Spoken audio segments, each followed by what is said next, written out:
The day had finally come. The sleek, silvery transport ship loomed before me, its humming engines promising a journey to a world I could scarcely imagine. Planet Z.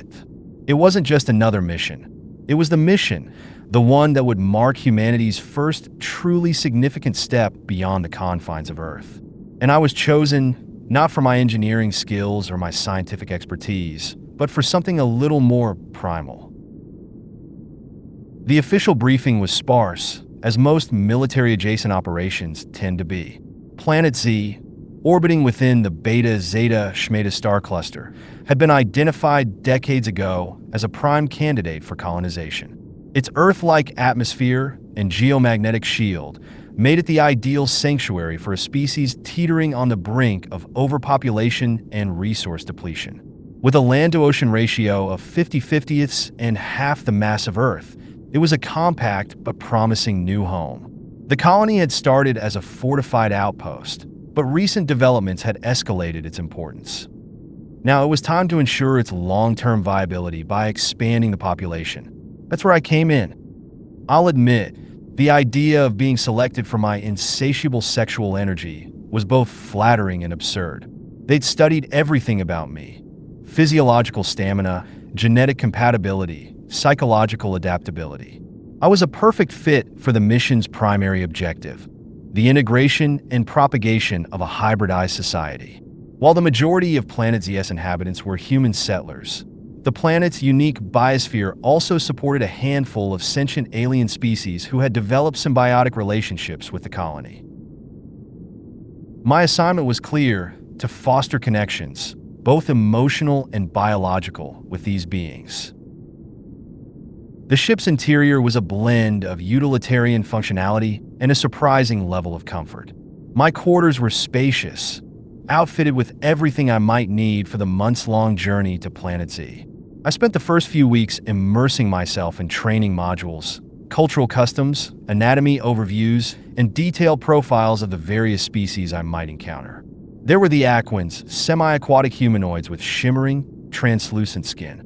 The THRYNN, whose angular features and bioluminescent markings made them look like walking pieces of art. And then there were the Zinter, tall, willowy beings whose telepathic abilities would make verbal communication almost unnecessary. Each species had its own quirks, its own challenges. Some would require traditional methods of procreation. Others might need assistance through advanced artificial insemination techniques. I'd always prided myself on being open-minded, but even I couldn't help wondering what it would be like.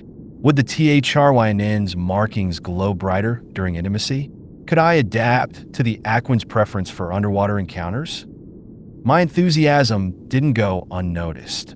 During one of our virtual check-ins, Elon himself, yes, the Elon, appeared on my screen, his perpetually bemused expression framed by the sterile background of a SpaceX command center.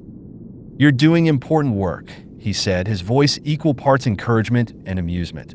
"Not everyone gets to help shape the future of humanity, or the future of, well, whatever we become.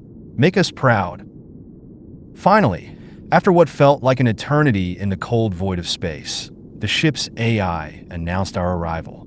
Planet Z came into view, a jewel against the backdrop of the Beta-Zeta Shmeta cluster.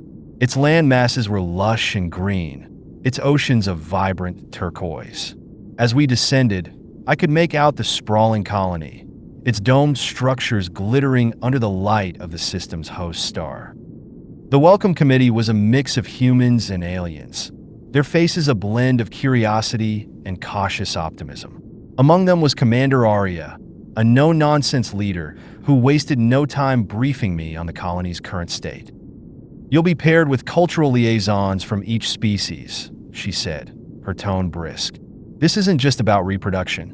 It's about creating bonds, building trust. Understand?" I nodded, trying to project confidence. Inside, my mind raced. This was it. No simulations, no safety nets. Just me, my training, and the daunting responsibility of helping forge a future for this fledgling world. My first assignment was with a THRYNN named Kale, whose glowing markings shifted colors as we spoke. Despite the language barrier, his calm demeanor put me at ease. Over the next few weeks, We worked together to learn each other's customs. Slowly, trust began to grow. Every interaction was a lesson in patience and adaptability. Some days were awkward, others exhilarating. And while the physical aspect of my mission loomed large, I found myself more captivated by the emotional connections I was forming. These beings weren't just potential partners. They were collaborators in a grand experiment, one that could redefine what it meant to be human. As I stood on a cliff overlooking one of Planet Z's oceans, the twin moons rising in the distance, I felt a deep sense of purpose. This planet wasn't just a new home. It was a chance to start over, to build something better, and I was honored to be a part of it.